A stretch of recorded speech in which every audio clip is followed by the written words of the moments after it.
मधुसूदन, तुम तो सच्चा ज्ञान प्रदान कर रहे हो, परंतु मेरा मन उसको ग्रहण क्यों नहीं कर रहा है? क्योंकि अर्जुन, अभी तक तुम मोह और भ्रम के अंधकार से बाहर नहीं निकले, इसलिए तुम उस ज्ञान को ग्रहण करने में असमर्थ हो। इसलिए मैं तुम्हें समझा रहा हूँ कि केवल शरीर मरते हैं, आत्मा नहीं मरती। इसलिए तुम शरीर का मोह त्याग दो, उसकी मृत्यु का शोक त्याग दो, परंतु तुम्हारा मन उस सत्य को मानना नहीं चाहता है।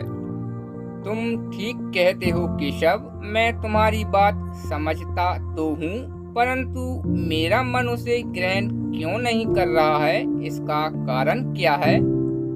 इसका कारण है ये जंजीरें जो तुम्हारे मन में अपने ही गिर्द लपेटे रखी हैं। कौन सी जंजीरें? रिश्तेदारी की जंजीरें, नातेदारी का मोह कि ये मेरा भाई है, ये मेरा मामा है और ये मेरे ससुर और पितामह हैं। तुम ठीक कहते हो कि ये रिश्ते नातों की जंजीरों ने मुझे चारों तरफ से जकड़ रखा है, परंतु मैं इस जंजीर को कैसे तोड़ दूं? मैंने मान लिया कि ये सारे शरीर नाशवान हैं, परंतु इनके साथ जो मेरे रिश्ते हैं वो तो नाशवान नहीं हैं, वो तो सच्चे हैं। भीष्म मेरे पितामह हैं, अभिमन्यु मेरा पुत्र है, महाबली भी मेरा सहोदर भाई है। ये रिश्ते तो सच्चे हैं। भले ही इन सब के शरीर मर जाएंगे, पर इनके साथ मेरे जो रिश्ते हैं वो तो नहीं मरेंगे। जैसे आज मेरे पिता महाराज पांडु का शरीर नहीं है, परंतु मेरे पिता आज भी महाराज पांडु हैं। पिता पुत्र का वो पवित्र रिश्ता समाप्त नहीं हुआ। इन रिश्तों की पवित्रता पर मैं कैसे प्रहार करूं? शरीर को भूल जाऊं, परंतु अपने दादा की रिश्ते पर तीर कैसे चलाऊं? अपने भाई के नाते पर तलवार कैसे उठाऊं? अर्जुन, ये रिश्ते, ये नाते सब इस जन्म के हैं। इस जन्म में पहले या इस जन्म के पश्चात इन रिश्तों का कोई अस्तित्व नहीं रहता। ये काका, मामा, भाई, पुत्र, पितामह पिछले जन्म में कहाँ थे? तुम्हारे क्या लगते थे? और अगले जन्म में ये कहाँ होंगे और क्या होंगे? इसका उत्तर है तुम्हारे पास? नहीं केशव। ये कहता हूँ, जब शरीर नाशवान है तो ये रिश्ते भी नाशवान हैं, क्योंकि यह सब नाते शरीर के हैं। और ये जो तुमने अपने पिता का उदाहरण दिया है कि तुम्हारा पिता पुत्र का नाता तो समाप्त नहीं हुआ है, तो यह भी तुम्हारा भ्रम है, अज्ञान है।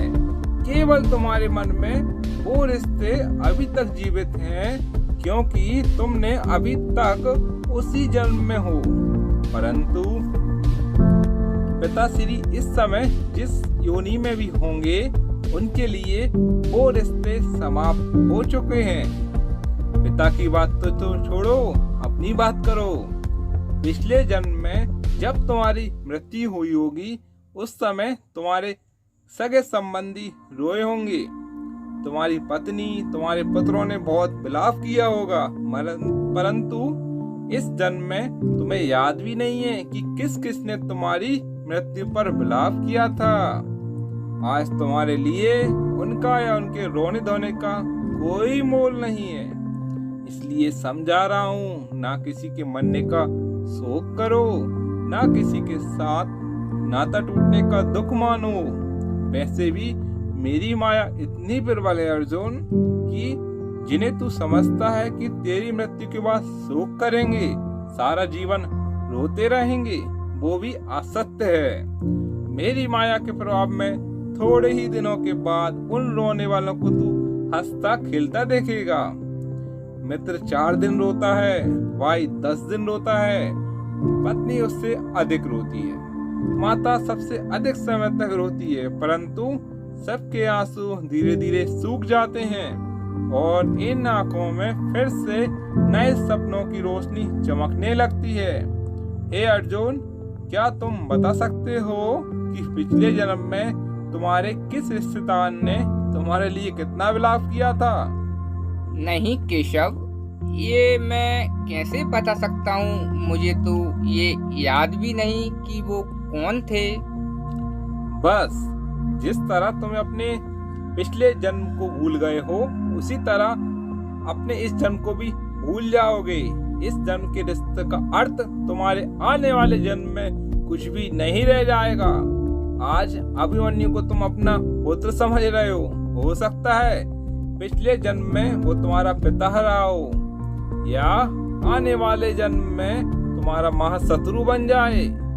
आज तुम जिनको अपना रिश्तेदार समझ रहे हो, अपना आदरणीय समझ रहे हो, और इसी कारण उनकी हत्या करने में संकोच कर रहे हो सकता है उनमें से किसी ने तुम्हारे पिछले जन्म में तुम्हारी हत्या की हो, या तुम्हें ही अगले जन्म उनकी हत्या कर दो। हे अर्जुन, ये रिश्ते शरीर के जन्म के साथ पैदा होते हैं और शरीर के मृत्यु के साथ ही मर जाते हैं। इसलिए इन रिश्ते नातों के चक्रव्यूह से बाहर आ जाओ। आत्मा अमर है, इस अमर सत्य को पहचानो।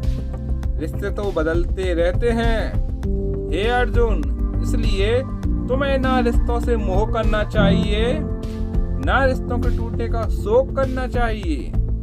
यही सांख्य योग का ज्ञान है कि मनुष्य को एक सन्यासी की बात ही सोचना चाहिए कि ये सब रिश्ते नाते मोह का उत्पन्न करते हैं, और मोह इन रिश्तों को इतनी जोर से पकड़ लेता है जैसे एक लोभी पुरुष नदी में डूबते हुए भी धन की गठरी को नहीं छोड़ता, और आखिर में उसी गठरी के बोझ से खुद भी डूब जाता है। इसलिए अपने मन को सन्यासी बनाओ और इस मोह के बंधन को छोड़ो। इस बात पर ध्यान दो कि इस समय तुम्हारा कर्तव्य क्या है, तुम्हारा धर्म क्या है, और उसी के अनुसार कर्म करो। हे केशव, यह कर्म योग क्या है? जय श्री कृष्णा। कर्म योग के बारे में अगली वीडियो में आप जानिएगा। डिस्क्रिप्शन में उसका लिंक दिया जाएगा। जय श्री कृष्णा।